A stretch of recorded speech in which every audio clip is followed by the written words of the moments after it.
Sarah and I had pretty much made up our minds that we wanted to be moving on soon and getting into doing some touristy things. So the next few days were mostly spent planning our next adventures. However, this isn't particularly interesting to vlog about, and it's certainly not interesting to watch. So I thought I'd spend this quiet time with a little bit of tourism tricks. How to keep it cheap.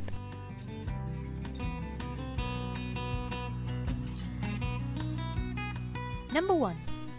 Pick where you want to go. Duh. This may seem pretty obvious, but you'd be surprised how many people desperately want to travel but have no idea where to start. There's a lot of things that you need to think about, like, do you actually speak the language? Would you even enjoy it? Just because it's on somebody else's bucket list doesn't mean it has to be on yours. Work out exactly where you want to go, and then the rest will inform itself. Number 2. Hit the books and do your research. It can feel amazing to be spontaneous about travel, but the more prepared you are, the more likely you are to have a good time. So definitely research where you're going. Look into what time should you go. A lot of European countries jack up their prices massively during summer, so think about visiting these places in the winter. Hotels and hostels can actually cut their prices by up to 40% during these times. So, ka-ching!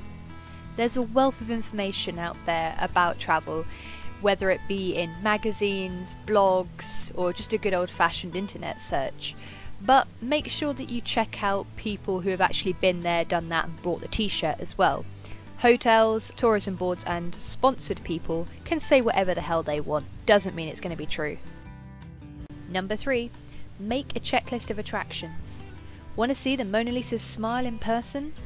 Or is swim with dolphins a must for you? Or do you want to look over the edge of Niagara Falls? Not too closely. Make a list of the tourist attractions you know you want to do. This will inform the rest of your trip. Not travelling alone? If you're going with a friend or a group of friends, make separate lists of the things that you desperately want to do, then talk through them. Be prepared to compromise, but remember you don't have to be completely joined at the hip. You can break off into subgroups or go off by yourself, and then meet up again later and talk about how awesome it was. Maybe they'll want to join you the next day. Number 5. Where the heck am I going to sleep? Plan your accommodation around the tourist attractions that you want to do. You may think you're going to save yourself loads of money if you get a super cheap B&B, but if it's miles away from all the stuff that you want to see and do, and you're going to have to pay out loads on a coach or a train to actually get to the place each day, you're going to end up costing yourself more money.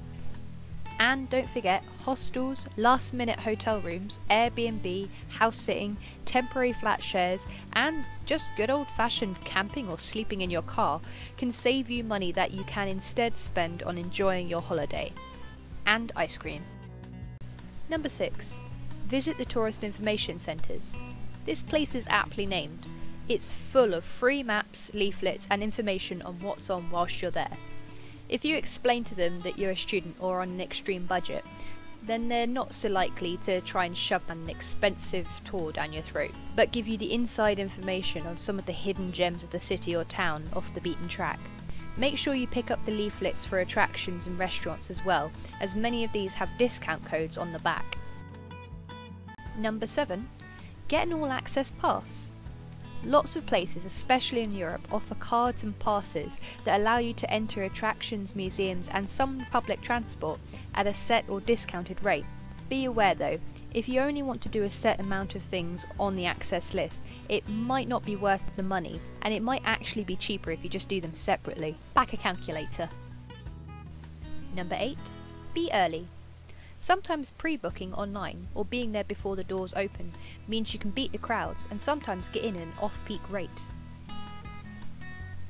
Number 9. Be late. See, now I've got you confused. Sometimes you can steal a bargain by being one of the last ones to hop on a tour or see a performance. Websites like lastminute.com have everything from shows to hotels waiting for those who dare to wing it. Number 10. Be smart. Get yourself to a university or college. This one sounds weird, but many unis and colleges in major cities have their students become tourist ambassadors and offer free walking tours. The student gets credit for this, and you get a tour from a super smart person. It's a win-win. Number 11. Avoid souvenir shopping.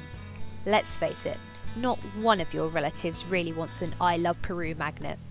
These things are bought in bulk from a factory and sold onto you at crazily inflated prices. Check on the bottom and most of it would have been made in China. And unless you're in China, what's the point?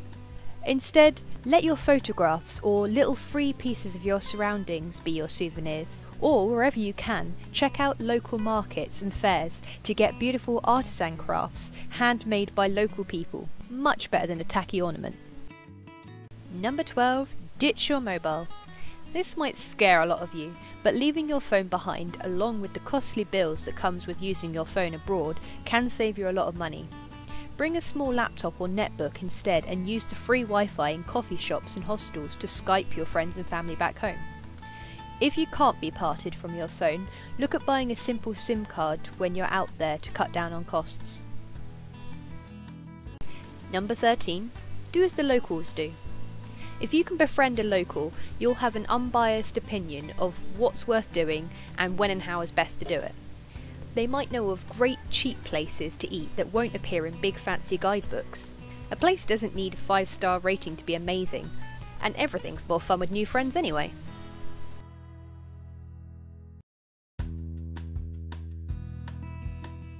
Number 14. Rein in the food frenzy. It's easy to get carried away when on holiday, when the allure of eating out every night is so tempting. But the truth is, even if you're only going to have fish and chips each night, this will seriously eat into your budget, and possibly push your cholesterol through the roof. Divide up your meals between cooking at the hostel or hotel, fast food and other cheap vendors, and treating yourself to fancier meals out. And finally, number 15. Your budget is your Bible. Budget travel is, in my opinion, about seeing opportunities and self-discipline. Working out and physically writing down what you can afford to do every day in advance will help you massively. Work out ahead of time how much you can spend on one day. Be sure to factor in attractions, food, transport, snacks and accommodation for that night. There may be some days that you don't do as much, which means you have more money to put towards a bigger day with more costly attractions. If you're strict with yourself, you will have the ability and confidence that you can enjoy yourself and the holiday without fear that you'll run out of cash and become stranded. So, there you have it, some quick tips for keeping tourism cheap. I'll be talking specifically about money in an upcoming episode, and even more details and links to information mentioned in this episode will be available on the Penniless Writer's Guide to the World blog shortly. That's all from me for now. Thanks for liking and commenting. See you in the world. Bye!